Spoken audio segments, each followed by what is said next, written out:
Welcome back, challengers. Your man Darwin Darko here, and I brought some dope beats with me for you to step to. What have I been listening to lately? Well, I got 5 dope projects to share with you. We got Ghost, Skeleta, Durand Benarr. Bernarr has a Bloom out. Cuco, Ridin. That album is Ridin. Akira the Don and Neville Goddard, Stop Trying, featuring Neville Goddard, some voices. There's some archival audio from Neville there. And then running up the rear, we have Ari Da Kid, My Next X. So you can thank me now. Go ahead, hit the like button and subscribe so you can keep coming back to, finding out all of these recommendations, letting you know what I'm vibing out to, and leave a comment. Let me know what you rocking out to. Let me know what the vibes are like out there. But before we get started with all of that, got some honorable mention. The Italian Open just wrapped up. I don't think it's officially called the Italian Open, but it's some fancy Italian word that I can't pronounce. But anyway, it's in Rome, and it just wrapped up. The men's side finished today. The women finished yesterday. Coco Gauff made it to the finals. She actually played Jasmine Paolini, who is an Italian, home court there for her. And unfortunately, Coco couldn't take it. But Jasmine is a firebrand too. Not firebrand, but she's a little firecracker. You know what I mean? 5'2", freaking just a little rocket up and down the court. Love seeing her play. Always got an infectious energy about her, smiling all the time and just having fun out there. And I love seeing that. Of course, I want to see Coco win. She's my fave, but she couldn't bring it home. But that's not bad because she made it to the finals. She just made it to the finals. When she also lost against Sabalenka in the previous one. What was that one? That other clay tournament was in Spain. I think that one was right. And she made it to the finals. And clay is Coco's worst court. So for her to make it to finals back to back, that's not bad at all. And we still have the French Open coming. That's the big one. That's the big one we've been watching out for at the end of the month. So I guess they get about a week break, and I think it's probably like the 25th. I think the things start. Yeah, so they get about a week break, and she gets to test that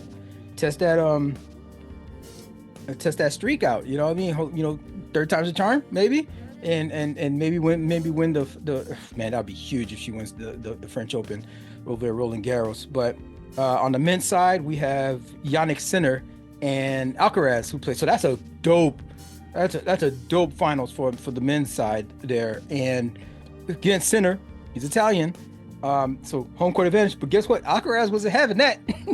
no, sir, not that time. Not this time. Alcaraz wasn't having that. It really started off neck and neck because that first set went to the tiebreaker, and I'm like, yo, there's never been a break point the entire time. So I'm like, yo, this is gonna go to distance. And there's only 3 sets in this one. Especially the majors, they're gonna have 5 setters for the men's side, but it's only 3 sets in these. And it's still a what's it called, 1,000 level tournament, but it's only 3 sets.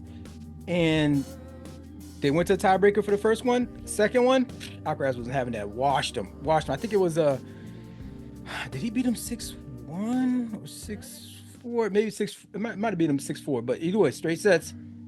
Alcaraz won that joint. So Alcaraz has won all 3 of the major clay courts.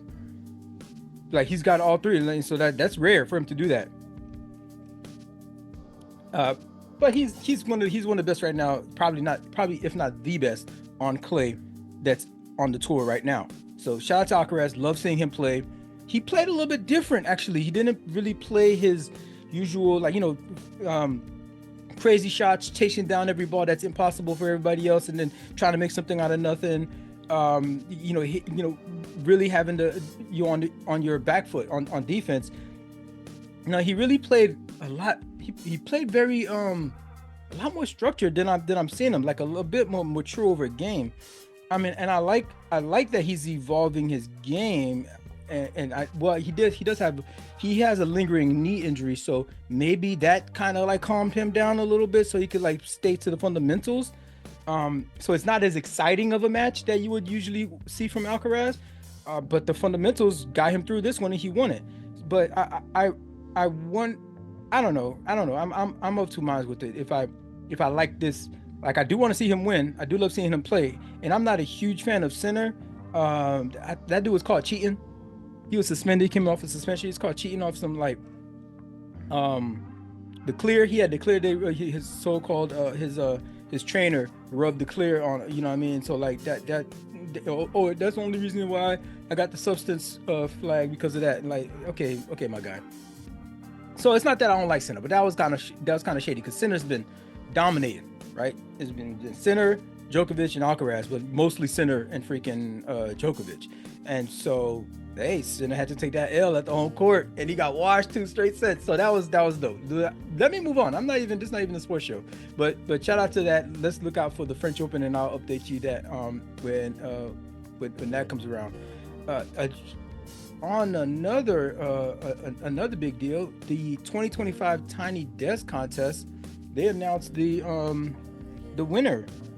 And so the Tiny Desk contest is something they do annually, and it's not you would think it's the people who, these professionals who perform at the Tiny Desk.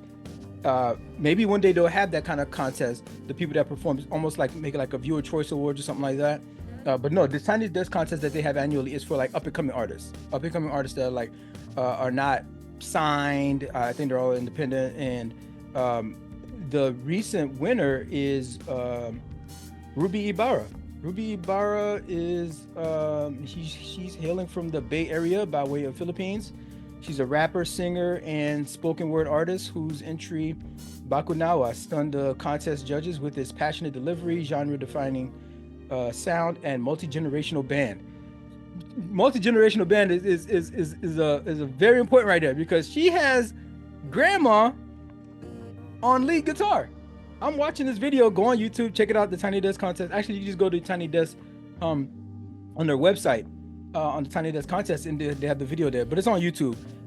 It is dope. It's amazing music. It's very creative. But like grandma's on there, lead guitar, gray hair and everything.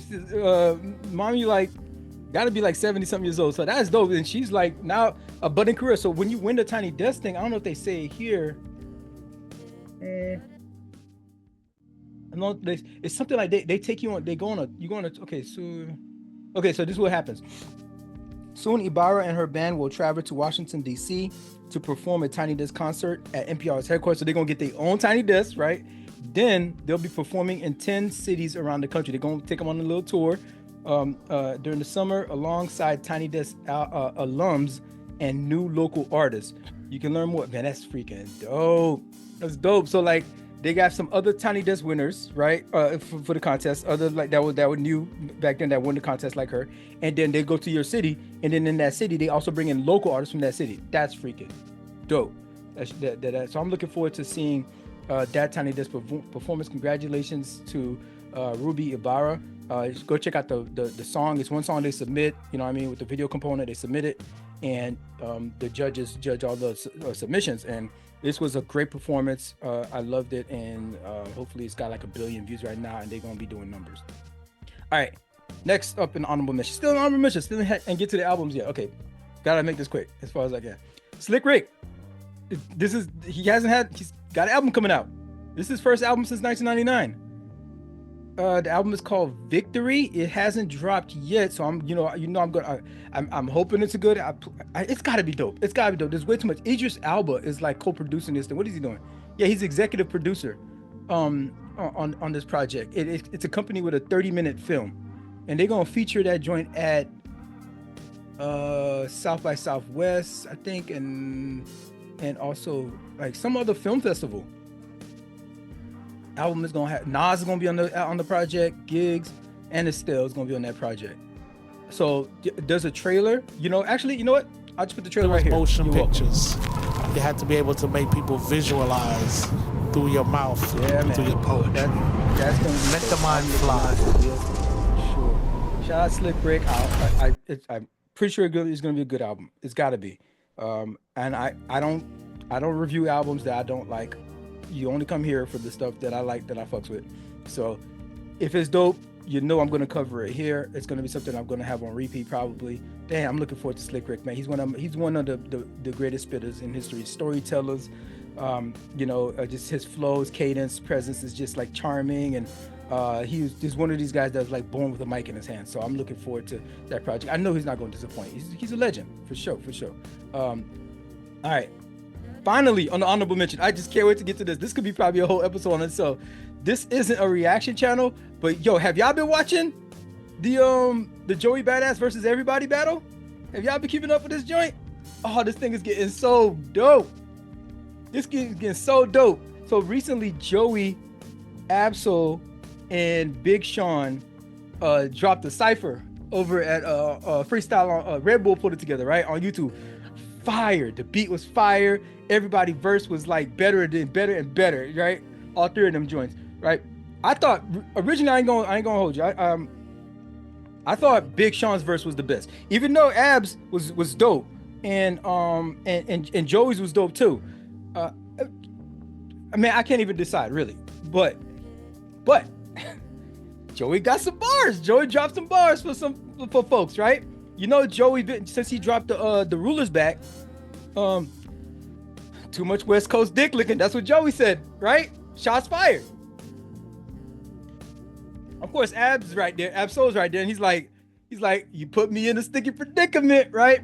But it's all love. You know, it's all the sport of rap. Shout out to Screwface John, right? Go check his channel out. He's a reaction channel he's one of the greatest. Screwface is my spirit guide when it comes to these like reaction joints to projects like this, to tracks that drop, singles that drop, battle raps and stuff, because that energy that Screwface brings to the mic and to YouTube is how I be feeling. I'm listening to this stuff and watching these projects, and so, you know, Ab is, you know, is West Coast, you know, TDE affiliate and all that, and so Joey is shooting at all West Coast, and so, but Joey had some bars in that cipher, but Joey had been started from way before. He dropped some bars about Daylight, and so Daylight came back with that backpack track. So go check. That's another one, right? So this is just all puzzle pieces for this joint, right? Anybody drop it back and forth. This is rap battles, right? Rap. It's not beef. I wouldn't call it beef. Nobody's really like going outside or nothing like that, right? But freaking Daylight drops backpack like 2 weeks ago, before the Red Bull cypher. That joint was tight. You open it. The video shows him open up the bag. He's grabbing stuff out of his backpack, right? Got the blicky in there too, you know. And then the video goes on to him skateboarding, and then there's a beat switch, and then the beat switch, he start going in, right? Start going in on Joey, right? Okay, so Joey had to respond in the cipher, right? In that joint, in the cipher, Joey talks about man, Joey calling everybody out. Ray Vaughn he calls Ray Vaughn out, so Ray Vaughn has to drop some joint. Ray Vaughn responded with a track called Whole Era, right? And in the Whole Era, Ray Vaughn is like, he dropped the bar talking about, you know, I'm gonna turn you into a rollout. Now remember, Vaughn just dropped Good Bad Dollar Menu. We covered it last time. Ah man, Vaughn is already on fire because that mixtape was freaking fire. And so he's like, yo, this battle is brewing with East and West, and well, it's mostly Joey versus everybody. So Vaughn is like, yo, this is the perfect time for me to like hop in. He called me out. He said, you know, so boom, like he's like, oh, I'm gonna. He said to Ray, he said, you gonna be the next artist to drop. I don't remember how it goes, but it's something like, you're gonna be the next artist that Top gonna drop, that TDE gonna drop, and I'm gonna be the reason. Reason has his own little situation with TDE, you know. So Reason catching a stray. So Vaughn responded with that joint, and of course, Vaughn's got to respond because you got to strike while the iron is hot. And Ray just dropped a dope mixtape I don't know what the fucking album is anymore. If that's not an album, that's one of the best cohesive projects, top to bottom, that I've heard in a long time. Especially for, let's say, this year. And so he drops that, right? Joey then comes back to respond to Vaughn with a track called The Finals, right? And in The Finals, he calls out Vaughn, and he responds to Vaughn, and he's calling out Kendrick. Now, you're not gonna get Kendrick. Okay, you calling people out to make him come out. Okay, boom, fool's gonna have to respond, right? But again, this is all rap. Oh yeah, this is what I was mentioning with Screwface. Screwface was talking about, like, he sells these merch called Hip Hop is a Sport, and that's what it is. This is all sport, right? This is all like, yo, who's got bars for each other, and like who's gonna come out with a better verse, who's gonna come out with a better track. You know, just battle rap stuff. Like, no street stuff. This is just like how rap go, right? So, you know, some of these cats are actually like battle rappers. So it's like, this is their lane, right? And so we're gonna get, so the trick here is to see who can come out with a Not Like Us. It's a diss track, but it's also like a banger, right? That could end up winning something like Grammys, or get awards, or get streamed and stuff like that. So all of these are streaming, but it's all on YouTube, of course. Some of them have video components, but okay. So, but it's all a sport. Reason, who Joey was like mentioned, like Reason's like, yo, what you talking about? He drops a new joint called Dead Apple. Dog, this is back to back to back. These dudes is dropping within days. Within days. I don't know if this is scripted or how this joint, but this drama is freaking amazing. The verses are dope. Everybody is spitting. Everybody is barring up. It's freaking dope. I'm like, okay. So, but again, Reason, that's another West Coast rapper, right? So, like, where's the East? This is just Joey versus everybody. Where's everybody else? Like, no, we need more. We need more. Hey, dog, we can't. Dog, it makes me really question. Can we really beat the gorilla? Like, can we really beat the gorilla? We can't get more than one nigga to come out to stand up with Joey. Oh, what you got a line on that joint that say, who got that line? Was it Vaughn? Talking about some, you Kaepernick, ain't nobody ain't nobody standing with you. You only Kaepernick by himself? Yeah, because that would happen. If Kaepernick by himself taking a knee, everybody else is just like, well, you know what I mean? Hey, more politics. Just like watching from the distance. Hey, but shout out to Joey though. Joey holding it down. Joey's holding it down. I think the best song so far is Whole Era. Vaughn, you know, that's a play off of Pro Era. I think CJ, did CJ drop something? I think CJ might have dropped something, you know, so that's maybe one other than Joey, but like, I'm not even sure if CJ dropped anything. But where is the East? Where's everybody? What y'all doing? Like, he got a bar in there that said, like, you let what's her name? Not Sexy Red. What's his shorty name? What's his shorty name up there? You let something. What's that? You let something be the king of New York. You let Posh. Is it Spice? What's that girl name? Spice become king of New York. What's her name? You let Ice Spice. That's it. You let Ice Spice become king of New York. Like, oh, hey. And Ice Spice was popping for a second there, but yo, like, to say that New York has fallen off that bad, dog, that's fire. That's fire. And like, I love it. I love that angle, because it's like, oh, I'm calling out all of y'all to come outside. Come outside, join this party, and get on the mic. Why ain't nobody else stepping up with Joey? So I'm like, I mean, where's Jim Jones? Like, I get he's old school, but he's still dropping.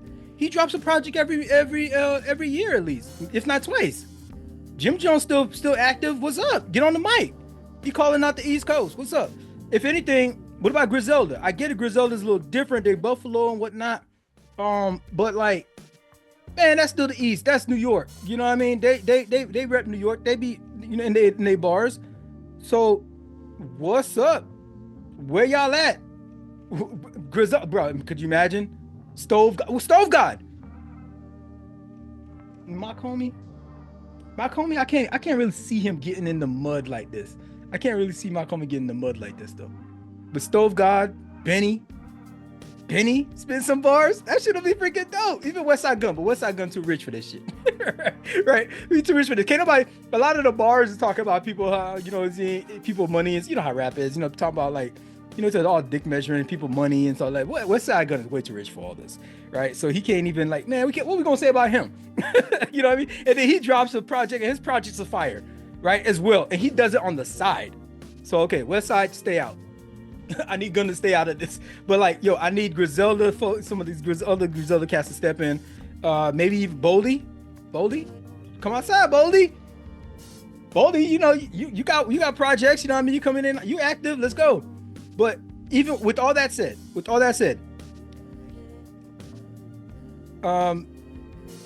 I for you know what I mean? I'm gonna volunteer Denzel Curry for tribute. What I mean is the South should have something to say with all this.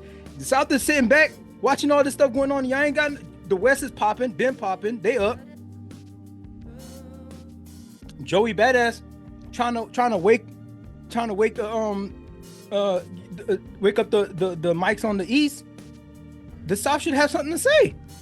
We know Andre ain't got nothing to say. That boy on the putting out these disrespectful piano albums. got jazz artists freaking writing all kinds of death threats. Disrespected the art. That Andre piano project was disrespectful, and I know why they mad. And I'm not even into jazz piano like that, but I know why they mad. But yo, what's up? The South, Denzel, Big S the Plug, dog. Let's do it. Matter of fact, who was this? Joey had a bar that said might delete later, but Joey won't. That's calling you, Cole. That's right there. You wanted to dabble. You stepped off, right? In that Kendrick Drake joint. Here's your chance to go with your whistle. You wanted to be in it anyways. Here you go. Represent the South. So for the South, we got Big X, we got J. Cole, and Denzel Curry. Come on, man, hop on board. Let's do this. Show these boys what's up. We got bars down here too. I did not expect Skeleta to grab me the way it did. But from the moment the first track kicked in, I was hooked. Ghost has always walked the line between theatrics and musicality, but this album feels like the most seamless marriage of both yet. It's dark, it's grand, it's unapologetically dramatic, but also deeply listenable. What really struck me was the way Skeleta manages to feel both ancient and modern. The riffs hit hard, classic Ghost. It was rich, bone rattling on the low end, but the melodies soar in a way that feels new for them. Tracks like the opening track, Peace Field, and Guiding Lights, they already have millions of streams on those joints. They linger in your head, even long after the music stops. There's a sense of narrative across the album, although it's not a concept album. I don't know. It could be I don't think it's a concept album. This is their sixth. It's not a concept album, but like, if it is, they do it perfectly, and it's not heavy-handed. You feel the themes of death, resurrection, spiritual unrest woven through every verse, every chord. The production on this joint, pristine. These dudes from Sweden.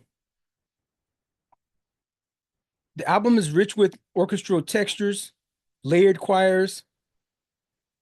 You got ambient synths happening on this thing. It's gothic. It's heavy metal, but it lingers in the theatric. It lingers in the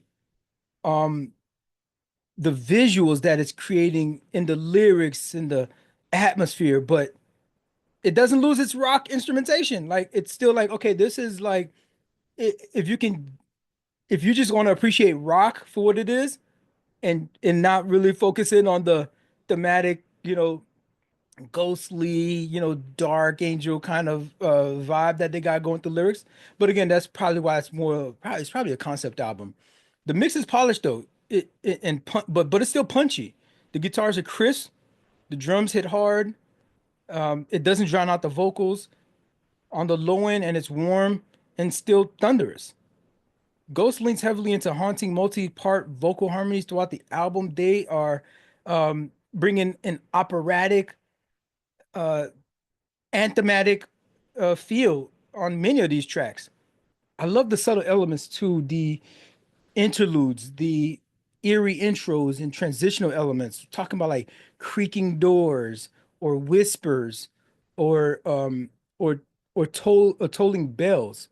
It's used strategically and tastefully for the cinematic flow of the whole thing from track to track, but it's not distracting. Every track sounds like it belongs in a cathedral built for the rock gods and the restless spirits. I came across Ghost in one of my journeys trying to find somebody to, um, Avenged Sevenfold went on a drought. They went on a drought. I mean, I was a huge fan. I'm still a huge fan of Avenged Sevenfold. I just be like, just waiting for my fix to get another Avenged Sevenfold project out. And so I came across Ghost, and if you like Avenged Sevenfold, yo, this is dope. But they have a little bit of a if you're a rock fan of a certain age, let's put it this way. If you listen to Iron Maiden or Metallica, right? This project is for you. Ghost is for you. So I definitely recommend checking it out just for that part alone, if you need to scratch that itch. The thing about Skeleta, and not just this, but like every project that they put out is going to be different from their last project. So it'll give you something, a new flavor, a new angle, right? Something new to rock to. This album is more of a it's more meant to be felt and not just heard. It's a drama. It's building. Remember how the Weeknd's album, right? It felt like, yo, this should be on the screen or something. I don't know why, but they need to make a movie out of this or something. Probably what Slick Rick is going to be doing with that Victory album. But that's what this is like. Um, it's ideal for those moments when you want to just disappear into something dark and something otherworldly. Tobias Forge he really he really accomplished his vision on this one. So if you're just jumping into Ghost for the first time, Skeleton is the first is your first project. This is a beautiful one to jump into, enjoyable one to jump into. And you don't have to be just one of these young kids that are just like doing pop rock or shoegaze. It's not just an album, it's an experience. And it's one that I'm going to be revisiting for, some time to come. Durand Benarr's Bloom. Man, you know how much I love a solid opening track. I knew I was in for something uniquely rich, playful, deeply human straight away. That joint is 6 minutes long. This is a heartfelt exploration of love beyond romance. I'm talking about friendship, self-discovery, community. Durand isn't just, you know, putting out music trying to fit into anyone's box. This music is a self-reflection of him. It's funky, it's soulful, it's weird in the best way possible. He brings that church-bred vocal control and wraps it around lyrics that range from the hilariously petty to the emotionally raw. What struck me most was the freedom in it. Bloom sounds like someone who's done the inner work, laughed at the pain, cried when needed, and came out on the other side stronger, sexier, just so much more self-aware. The transitions from high falsettos to gritty confessions are seamless. Tracks like the closing track here, Home Alone, Amazing. Freaking overqualified. They feel like self-portraits.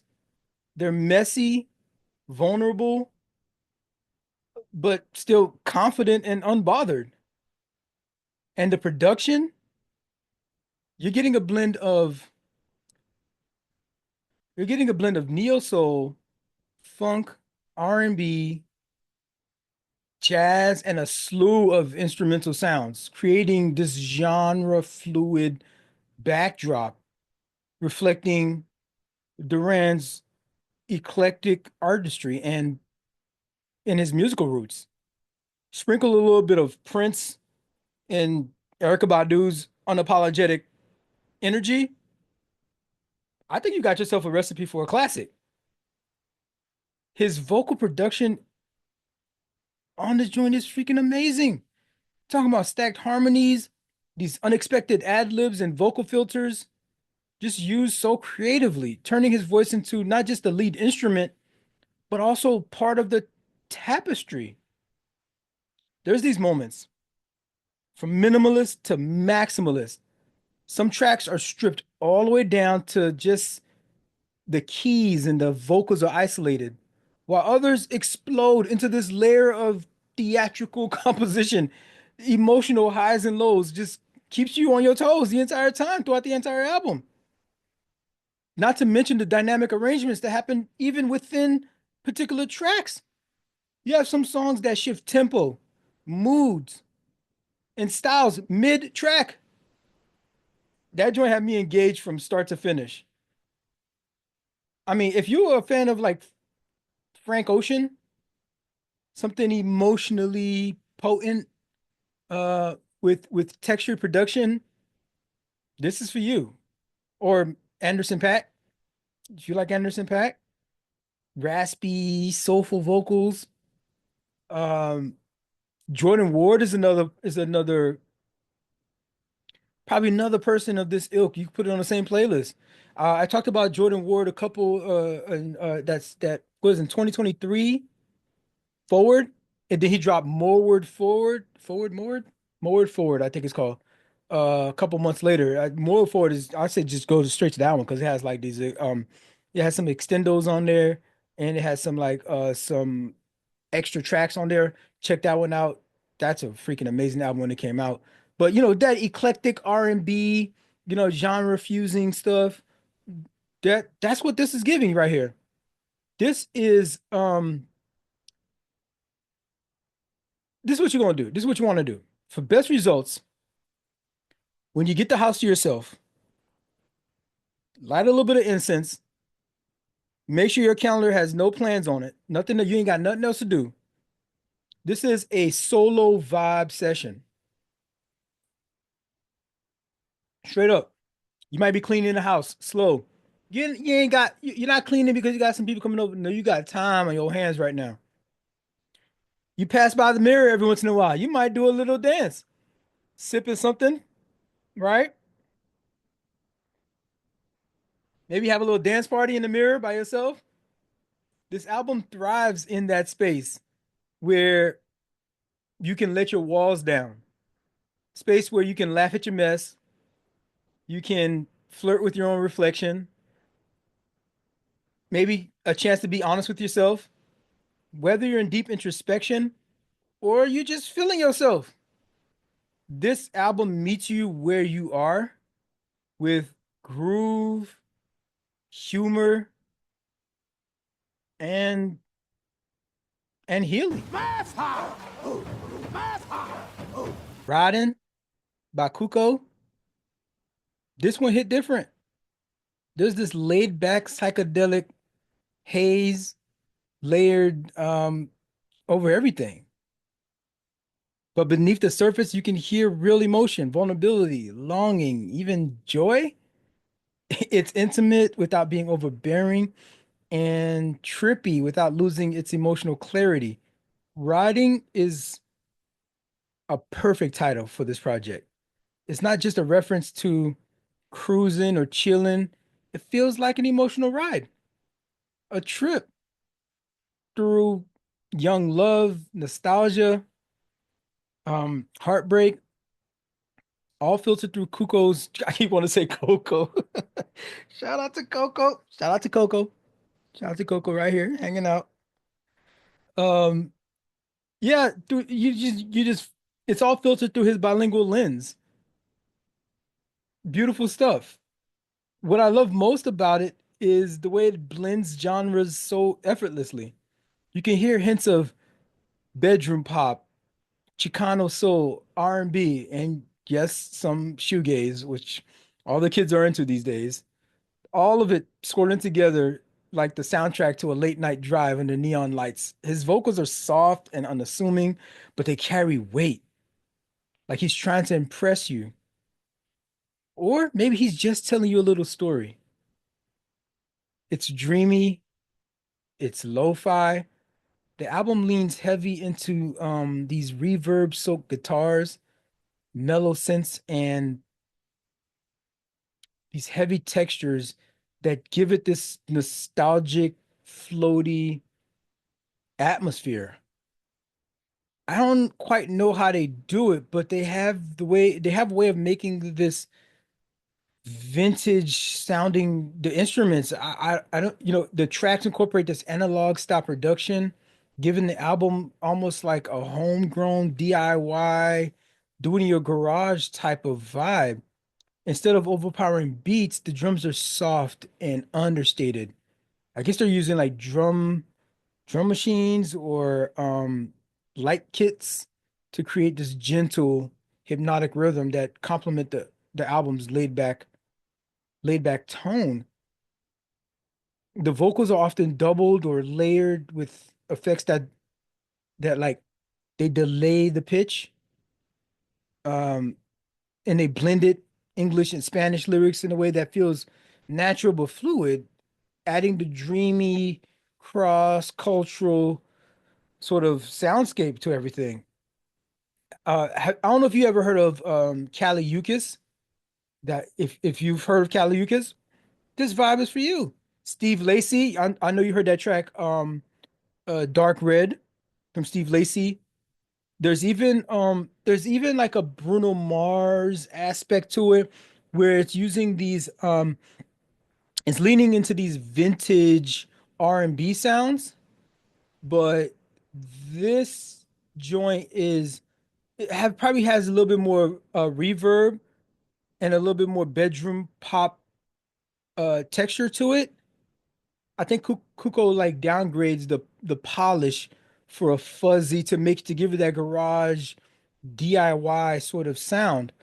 Honestly, this is another one of those like solo listen type of projects, I think. It's emotionally resonant, um, and consistent,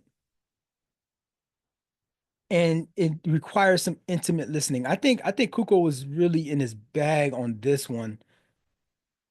This is probably for best results, you're going to want to be at home, maybe laying in your bed, maybe you're writing your journal, or you know what? You're on a solo walk next to a lake or river and just like feeding the ducks or something, and you got your phone on do not disturb. It's one of those kind of just like I'm just gonna lock in, enjoy some, when you go outside and touch grass, this is for one of those. And you gotta just think about past love, future love kind of thing. Whether you're reflecting um on someone specific, put this album on and let it drift you in and out of that space. If you're into music that feels like you're floating, but also low-key breaks your heart, this one's for you. Okay, let's get weird. Stop Trying isn't for everyone. But if you're even a little bit curious about the intersection of sound and self-transformation, you gotta give Akira the Don's latest project a shot. It's not just an album, it's a mindset reset. If you've been following Akira's meaning wave movement for a while, you already expect this signature blend of philosophy, lo-fi, and cinematic inspiration. This project with Neville Goddard takes it another level entirely. It's not just music. It's an atmosphere. It's a quiet revolution delivered through beats and words. Neville Goddard, if you aren't familiar, is this philosopher, um, spiritual teacher from back in the day. When I mean back in the day, I'm talking about like he was born in 1905, so he was doing his like I think his first book or something was like back in like the 1930s. And he is best known for his teachings on like the power of the human imagination and consciousness as being the true creator of reality. His work blends Christian mysticism, new thought, and metaphysical principles that influence the whole what they call that joint? What they call that joint? The law of attraction? Law of attraction? Law of attraction is a philosophy suggesting that positive thoughts and feelings attract positive experiences, while negative thoughts and feelings attract negative experiences. So yeah, Goddard is one of like the principal like um thinkers behind that movement. Um but I've been seeing a lot of the whole I'm manifesting kind of thing on the socials and stuff. So this is your wave. This is your wave. I mean, and it's a very well produced project. The genre is coined. The genre is called meaning wave. I mentioned that, and it's coined by Akira himself, and it's characterized by combining the spoken word excerpts, often with philosophical or motivational figures, with this lo-fi or electronic music, creating a reflecting and a thought-provoking listening experience. It can be hypnotic. His beats are lush, but minimal where it counts so that it doesn't overwhelm, like in this thing, it doesn't overwhelm Neville's voice. This is again, he's using using recordings from when this dude was doing like I think TV appearances back in the 40s and 50s. So there's something deeply calming about the way because he sometimes has it like repeat the line because he actually does the mixing with it. He doesn't just like let it play and just plays music in the background. He actually makes it as if it was like a verse, right? And he'll repeat a line from Neville. The affirmations and insights over the ambient down tempo rhythms, it's almost meditative, but not in a sleepy way because this whole thing is not just background music, it's fuel. It It blends the lo-fi with some sweeping ambient layers on occasion, creating a soundscape that feels both grounded and transcendent. I'm thinking of tracks like Assume You Have It, Assume You Have It, Assume You Have It, or something like that. It goes something like that. And What You Are. These don't just sound good, they shift. They shift something inside you. They shift your thinking. The drums are sparse, they're clean, more of a heartbeat than a backbeat, supporting the message throughout the entire project. It never overpowering it. There's some warm analog tones that run throughout the whole project, giving it like this almost spiritual vibe. Goddard's archival recordings are really treated well here. I like the way that they're layered so precisely. They're incorporated in the music, in the instrumentation, not just like floating on top. It's not like they just like did the music and then like put the voice on top and then like you can hear it being like, oh, it's kind of detached. It's not like that. It's very well incorporated. It did a lot of respect to the to his work.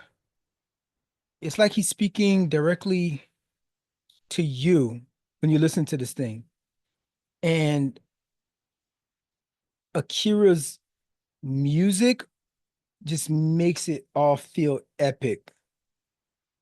I don't know if you've ever heard of Nomadic. Nomadic is another person that does this, creating these lo-fi soundscapes with these affirmations, healing mantras, and philosophical musings. I used this last time I was walking Coco. Went on a long walk with Coco. We have this trail. There's multiple trails around here, but there's one particular trail. There's a lot of greenery, a lot of like um wild um a lot of wild greenery. And it it's it's great for the walk because it's the way that the music is designed to move you, but the vocals are designed to inspire you. So you you can still like have your movement while you're getting your it's like a walking it's like a walking what they call these things? Meditation. It's like a walking meditation. You can play it while you're journaling. You could play it while you're just sipping your coffee, or in the morning, you're just like getting ready for your day, doing your like I know y'all people y'all be doing your daily affirmations and whatnot. This is it. You put that in the background, you're getting ready, you're shaving or you're brushing your teeth, you're applying you know what I mean, your sunscreen for the day. And I know y'all talking about like if you're really into this manifestation life, you know what? I got the soundtrack for you. Ari the Kid has a way of getting under your skin, peeling back layers of emotion with a voice that feels equal parts confident and confessional. My Next X isn't just another surface level heartbreak album. It's too raw for that, too honest, too real.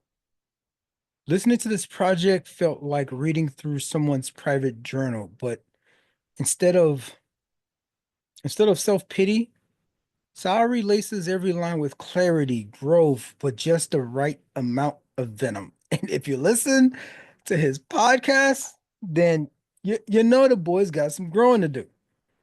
He doesn't pretend to be perfect, far from it.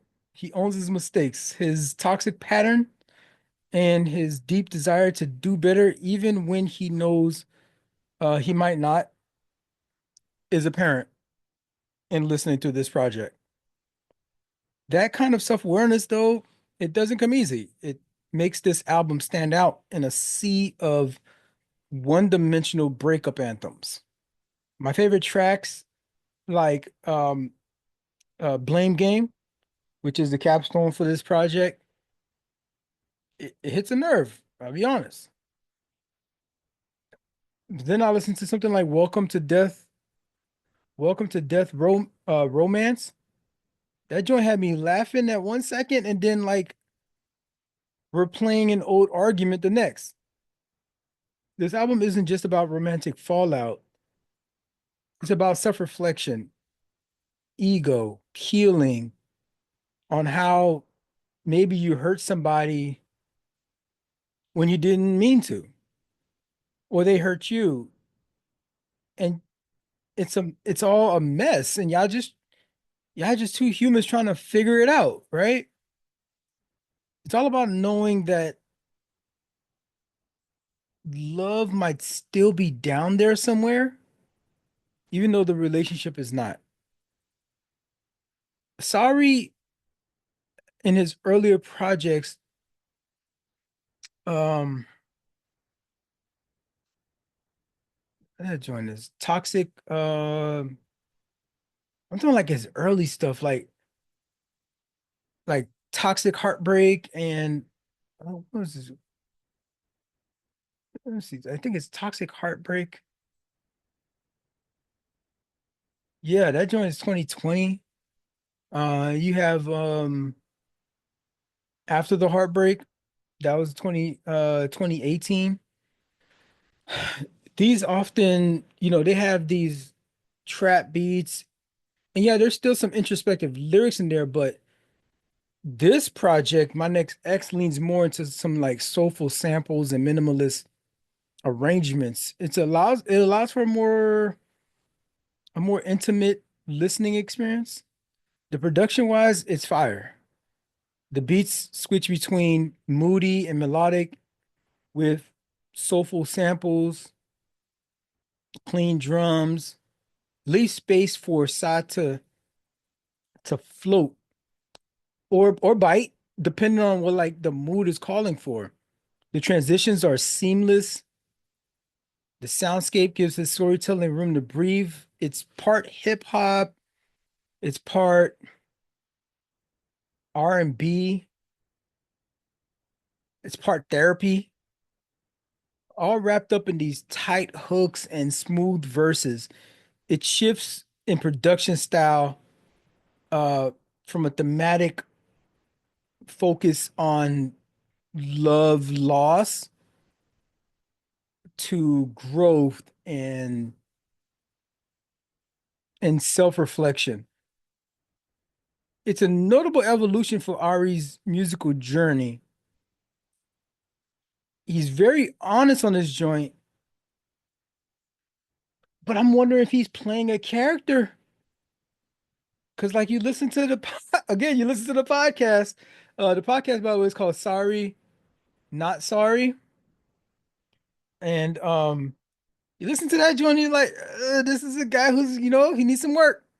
He needs some work, but he's open to listening.